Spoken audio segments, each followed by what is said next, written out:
Nancy Grace, I want to thank you for being with us. Bombshell tonight. A 10-year-old little girl snatched from her own bedroom in the dark of night. As we go to air, a secret grand jury charges stepmommy in little Zahra's disappearance, while at the same time, across town, investigators ripping out sheetrock and drywall from 10-year-old Zahra's bedroom, seizing furniture from the Baker home. They found a prosthetic leg consistent with the description of Zahra Baker's left prosthesis. The prosthetic leg discovered last week in a brushy area off a North Carolina road is that of missing girl Zahra Baker.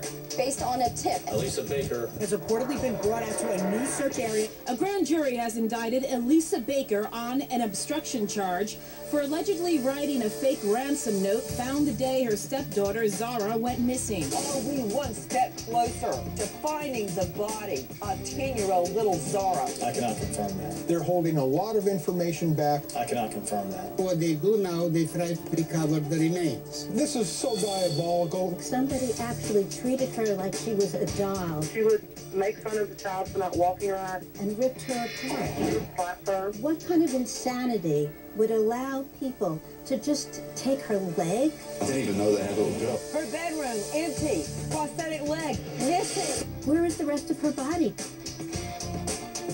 We are taking your calls live straight out to John Miller with the Hickory Daily Record.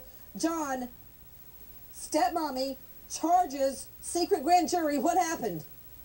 Well, she was indicted today by the Catawba County Grand Jury. It sits the first Monday of each month. They indicted her for unlawfully and willfully and feloniously deceiving and intending to defraud police in the investigation, and it centers around the ransom note that she admitted to writing 2 days after she was reported missing. Right. To Jane Cassara's legal correspondent in session specifically, what are the charges? Everyone just joining us. Zahra's stepmommy now formally charged by a secret grand jury in connection with the 10-year-old's disappearance. Jane, what do we have? Nancy, it's fascinating. It is one felony charge of obstruction of justice with two factual bases. Number one, constructing and placing a ransom letter, and number two, reporting an abduction of her stepdaughter.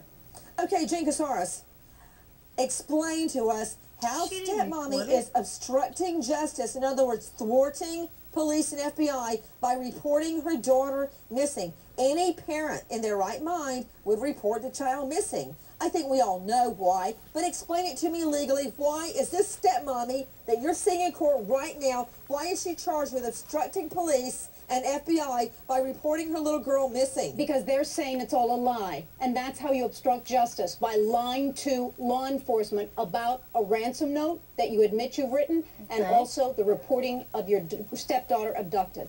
To Ellie Josted, our chief editorial producer, of course she's lying. We know she's lying. Jane Casares is right about that. But I noticed in this indictment, Ellie, it is bare bones. They only give us a couple of sentences. They don't lay out their theory. What more do we know about the indictment, Ellie? What more do we know about the charges? Well, Nancy, you've got an indictment here that doesn't even tell us, and you remember in the Casey Anthony case, every day we were hearing about people that were being brought before the grand jury. No information like that has leaked out. We don't know who they're talking to. We do know that they are focusing on the Baker's home. That seems to be the place they're looking right now.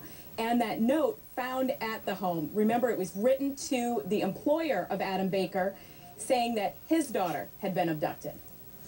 Everybody, at the same time, the grand jury is handing down these charges against the stepmother in connection with Zahra's disappearance. And very important to note, neither she nor the biological father have been charged with murder. For those of you just joining us, an indictment has just been handed down against Zahra's stepmommy in connection with the child's disappearance. At the same time across town, as the grand jury is meeting to hand down this indictment, FBI and police ripping down the walls inside the Baker home, taking in with them a chainsaw, axe, wrenches, 2 types of Halligan bars, power tools, a lump hammer. There you see it bottom right, it's like a big mallet. And they proceed to grind away and actually take part of the Baker home out with them for evidence. Let's talk about it. Mark Class, president, founder of Class Kids Foundation, they took the wall out of Zahra's bedroom. In fact, we learned, Mark Class, that on Friday night, as we're sitting out there trying to figure out what they're doing, they have actually covered all the windows, darkened them, so we can't see what they're doing inside. They searched way into the night. They're back again 6 consecutive days, Mark Class. Yeah, and I remember Rupa said that she thought that they had turned out all the lights and left that evening.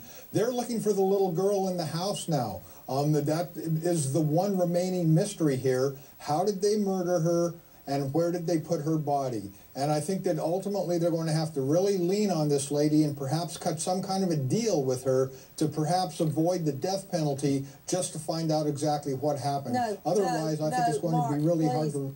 Please don't say that. It's too soon to throw in the towel and take the death penalty off the table after what they did to this little girl. Come on, we found her prosthetic leg. Today they confirmed it. Of course, we knew it last week. It was her leg. Who else's leg could it be? They found her little leg. They found a mattress that is believed to be Zahra's. If that mattress is spattered with blood, there is a murder charge right there, Mark Class. But we don't have a body. We've got mulch piles, we've got wood chippers, we've got fires, we've got dogs hitting positively in both of the family cars. We find little pieces of her life discarded here and there, but we still don't know where this little girl is, and she really needs to be found so that she can be put to rest finally and have the peace she deserves. We are taking your calls out to Carla in North Carolina. Hi, Carla. Hey, Nancy, I love your show, and I just wanted to say thank you for all that you do for the innocent victims out there. Thank you, Carla. What's your question, dear?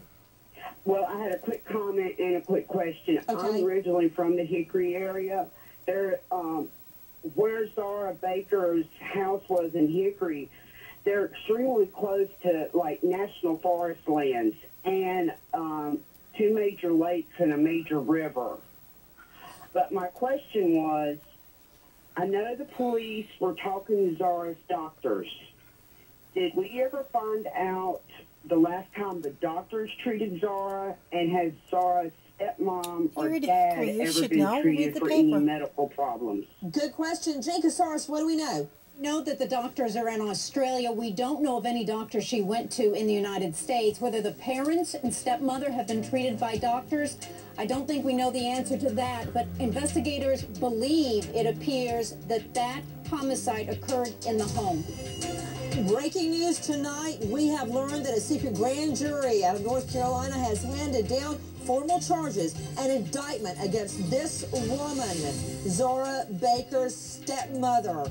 Why? Why? At the same time the grand jury was meeting, did the FBI and police go into the Baker home and literally tear down the wall?